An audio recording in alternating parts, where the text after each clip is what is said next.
What's up, everyone? Back again with another video, and I mean, it's just a casual video, but I do want to go over my experiences with these 4 jobs that I worked at, 4 delivery jobs that I worked at. It's going to be everything pretty much except UPS and DHL. So yeah, let's get started with Amazon, because that's where I started first.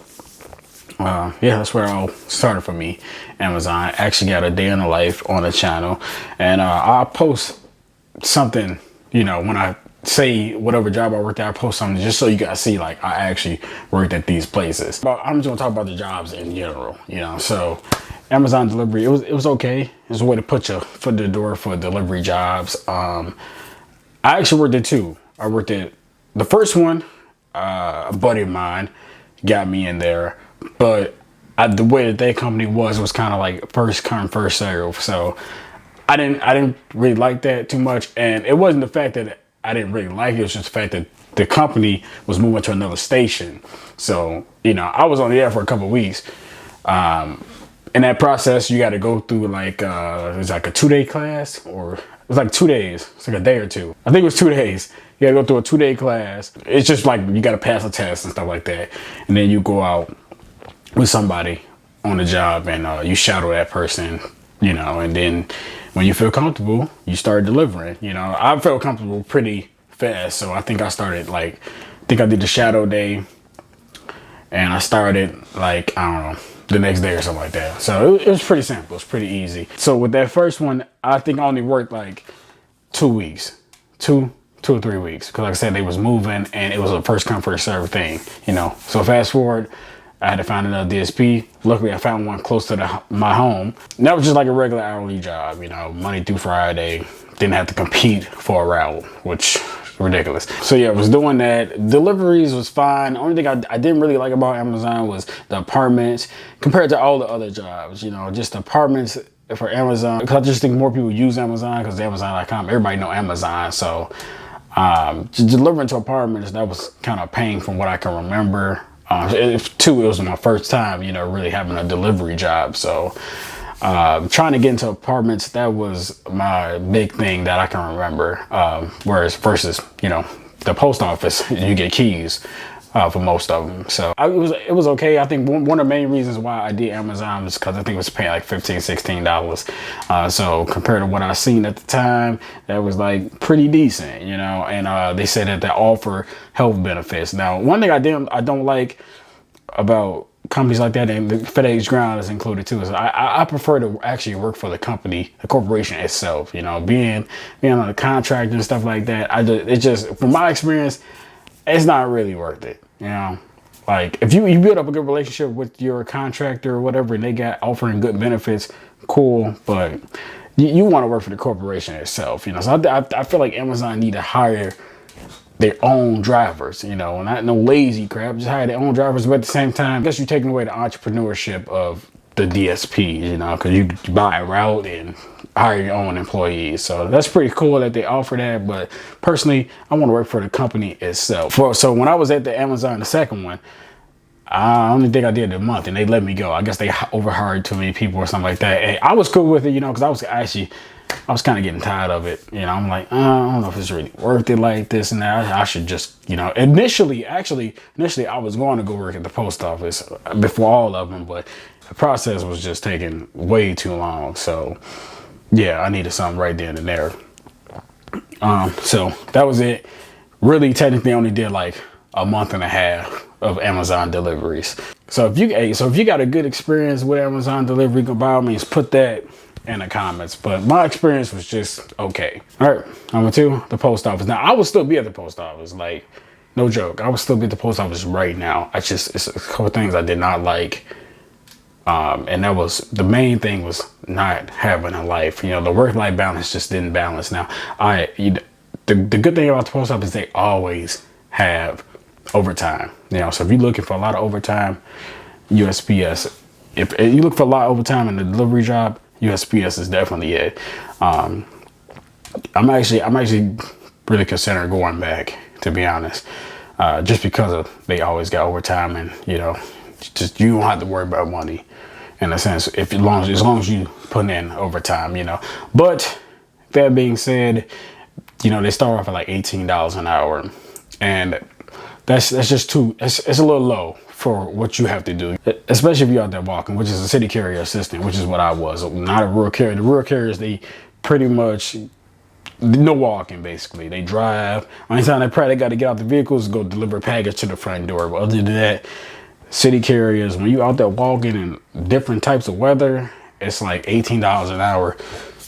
You guys want to have to start like 21, 22, you know. And the good thing though is that they give out raises like every 6 months or something like that, you know. So it was like, I don't know, I think I ended with like 18 something. I started at 17 something, and it was like $1 more.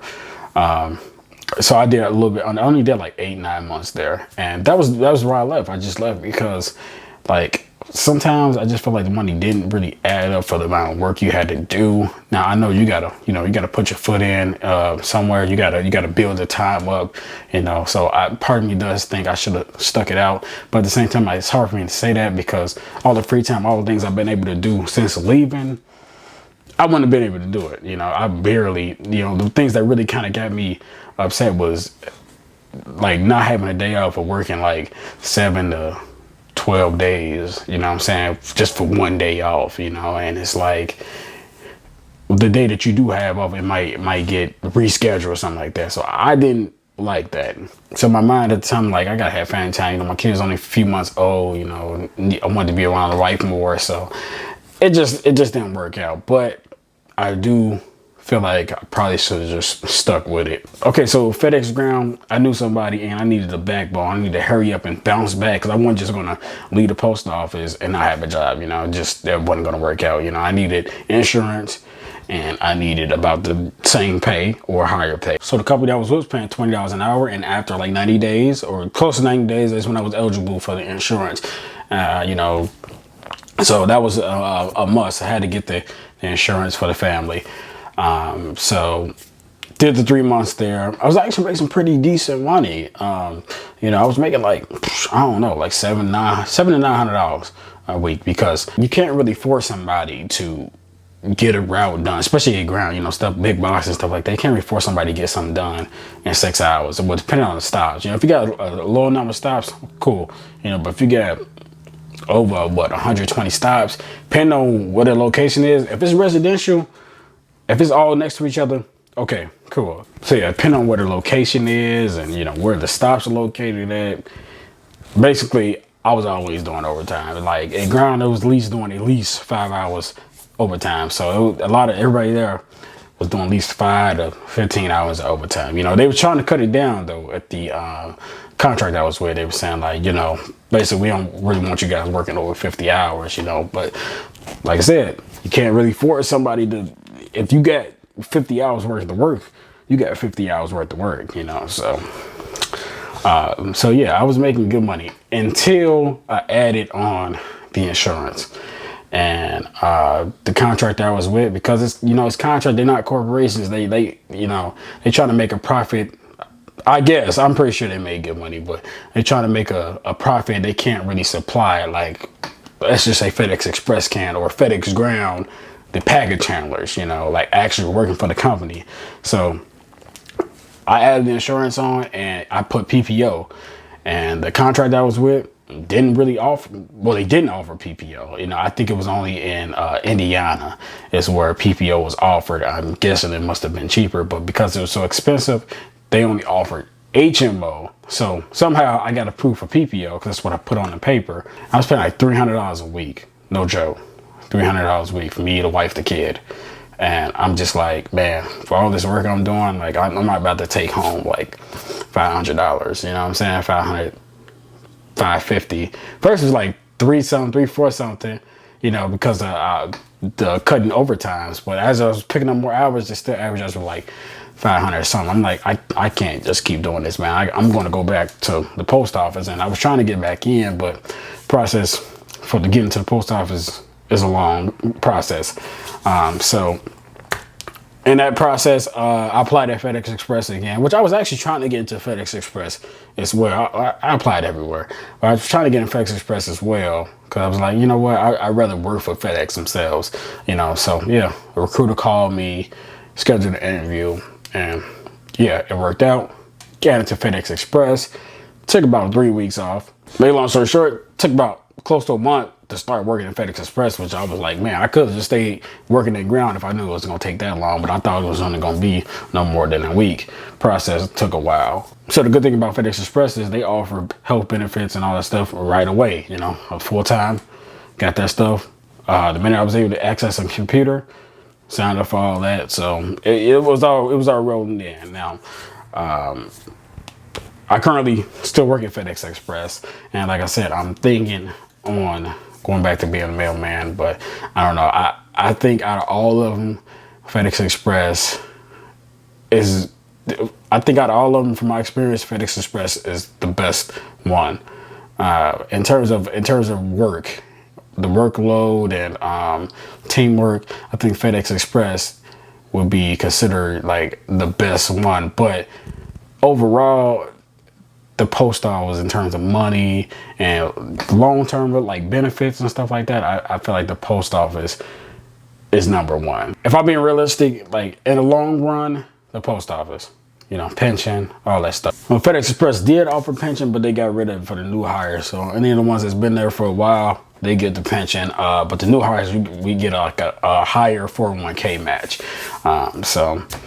That I don't know what to say about that, but my thing with Express, at least from my location, is it's kind of hard to do overtime, you know. And I know all locations vary, because I talked to some people that worked at different Expresses, and they say they make this amount of money, yada yada yada. How FedEx works is like, if you're full time, they guarantee 35 hours. As long as you meet the criteria for the week, you guarantee 35 hours. You know, it's not guaranteed 40, it's guaranteed 35. So on average, I'm doing between 35, 38 hours, you know. Now, that is my fault. You know, I could make every day an 8-hour day, find something extra to do. But as far as doing anything over 40, it's kind of hard this time posting this video, you know. So that's my main thing. Would I like to stay at Express? Yes. Am I saying I'm leaving?